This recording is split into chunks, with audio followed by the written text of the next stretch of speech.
நாகலாபுரம் ஸ்ரீ வேதநாராயண சுவாமி கோவில் அதிசயம் தெரியுமா?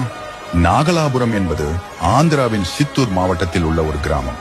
தசாவதாரத்தின் முதல் அவதாரமான மத்ஸ்ய அவதாரத்தில் பகவான் விஷ்ணுவை காணக்கூடிய பாரதத்தில் உள்ள மிக சில கோயில்களில் நாகலாபுரத்தில் உள்ள வேதநாராயண கோயிலும் ஒன்றாகும். விஜயநகர பேரரசின் ஆட்சியின் ஸ்ரீ கிருஷ்ணதேவராயர் காலத்தில் அவரது தாயார் நாகலாதேவியின் நினைவாக நாகலாபுரம் என்ற கோயில் நகரம் கட்டப்பட்டது.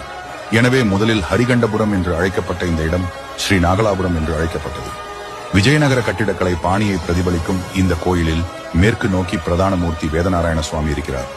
கருவறையின் இருபுறமும் ஸ்ரீதேவி மற்றும் பூதேவியுடன் வேதநாராயண சுவாமி இருக்கிறார். தசாவதாரத்தின் முதல் அவதாரமாக பகவான் விஷ்ணு மத்ஸ்ய அவதாரம் எடுத்ததால் வேதநாராயண சுவாமியின் கோயில் தெய்வத்திற்கு பாதங்கள் இல்லை, மாறாக மத்ஸ்ய அவதாரம் உள்ளது. இது பகவான் விஷ்ணுவின் மத்ஸ்ய அவதாரத்தை குறிக்கிறது. புராணங்களின்படி பிரம்மா ஒரு முறை சிறிது நேரம் தூங்கிவிட்டார்.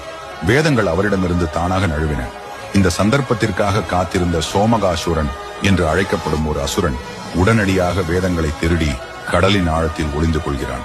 பிரபஞ்சத்தின் படைப்பு மற்றும் இயக்கத்திற்கு தேவையான முக்கிய அறிவு வேதங்கள் அவை. எனவே வேதங்களை மீட்டெடுக்கவும் உலகை அதன் அசல் சமநிலைக்கு கொண்டு வரவும் தேவதைகள் பகவான் விஷ்ணுவின் உதவியை நாடுகின்றனர்.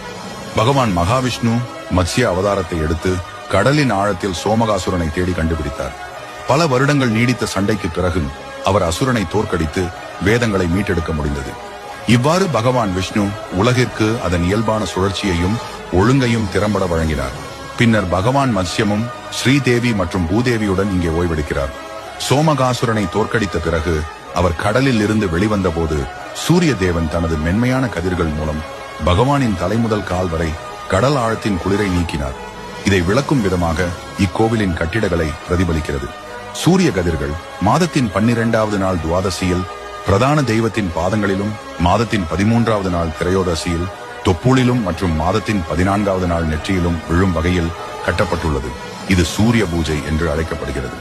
தசாவதாரத்தின் முதல் அவதாரமான மத்ஸ்ய அவதாரம் எடுத்த இத்தலத்திற்கு சென்று விஷ்ணுவை வழிபட்டு நலம் பெறுவோம்.